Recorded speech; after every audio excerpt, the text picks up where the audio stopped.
আমাদের সন্তানেরা যাদেরকে নির্বিচারে গুলি করে হত্যা করা হয়েছে, আল্লাহ পাক তাদেরকে শাহাদাতের মর্তবা দান করুন।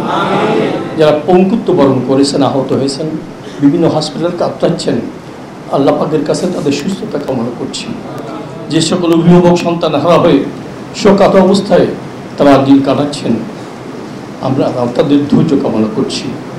তো আমাদের প্রতিবাদ নিন্দা কাদের বিরুদ্ধে? ঢালাওভাবে পুলিশের বিরুদ্ধে আমাদের কোনো নিন্দা নাই, সাংবাদিকের বিরুদ্ধেও নাই। আমাদের নিন্দা প্রতিবাদ হলো যারা অমানুষ তাদের বিরুদ্ধে।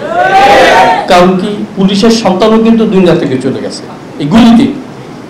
তাহলে বোঝা গেল যারা মানুষ তারা কখনো কিন্তু এই সরকারের আচরণকে পছন্দ করে নাই।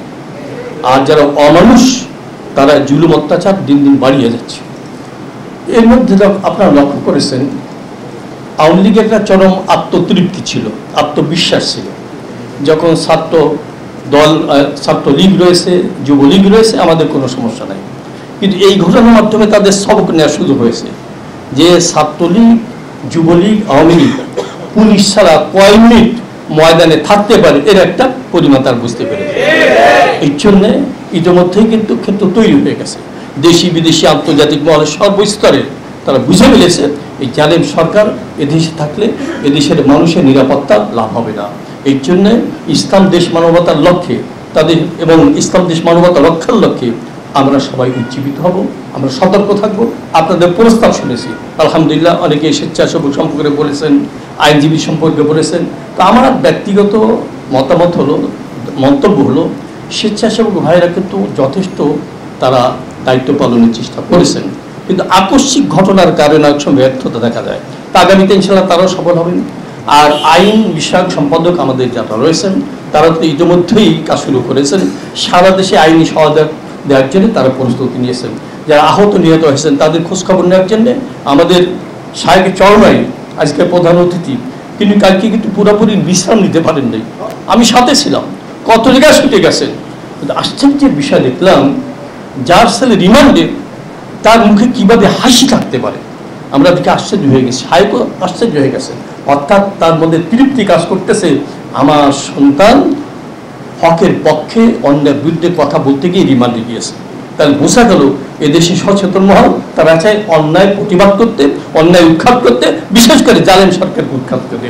সর্বমহলের মানুষ যখন নেমে এসেছে, আমরা নেমে এসেছি, যখন আমাদের সাহেব আমাদের আমিন নির্দেশ দিবেন, যেভাবেই দিবেন, যখন দিবেন, যত রাত হোক, যে সময় দিবেন, আমরা ইনশাল্লাহ ময়দানে থাকবো। সাঈদ হত্যার বিষয়ে আপনার বক্তব্য স্পষ্ট, পুলিশ ভুলে টুলে করেছে।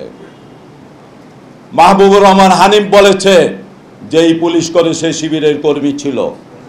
স্বরাষ্ট্রমন্ত্রীর আন্ডারে যে পুলিশ বাহিনী চলে, সেই পুলিশ বাহিনী এজাহার দিয়েছে 16 বছরের এক বালকের বিরুদ্ধে। এটা আপনার সম্মান, এটা আপনার বিচার, অর্থাৎ এই ধরনের সব মামলাই ভুয়া। আমলি সরকার যেরকম ভুয়া, বর্তমানে সব মামলা ভুয়া। খুনিকে খুন হওয়ার আগে মন্ত্রীদের বক্তব্যের মধ্যে স্পষ্ট খুনি কারা উস্কানি দিয়েছে।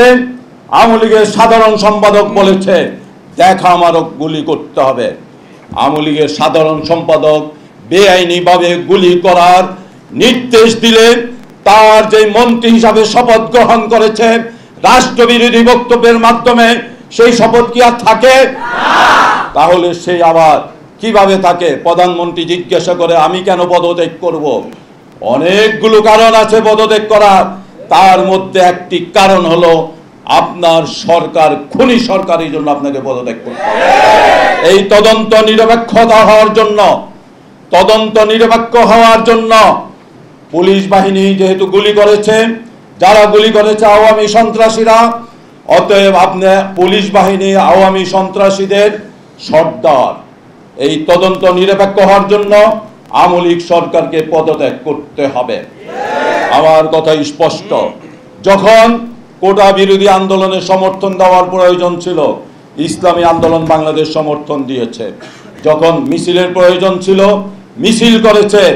কিন্তু যখন গণহত্যার গণগ্রেপ্তার চলে, তখন সমর্থন দিয়ে আর লাভ নাই।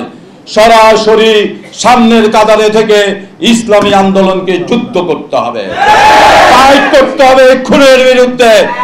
এই সরকারের পায়ে মাটি নাই, ধাক্কা দিলেই পড়ে যাবে ইনশাল্লাহ। আসুন সবাই প্রস্তুতি গ্রহণ করে, ইসলামী আন্দোলনের নায়েব আমির আছেন, ইসলামী আন্দোলন বাংলাদেশ সহ আমরা সবাই প্রস্তুতি গ্রহণ করি একটি আন্দোলনের।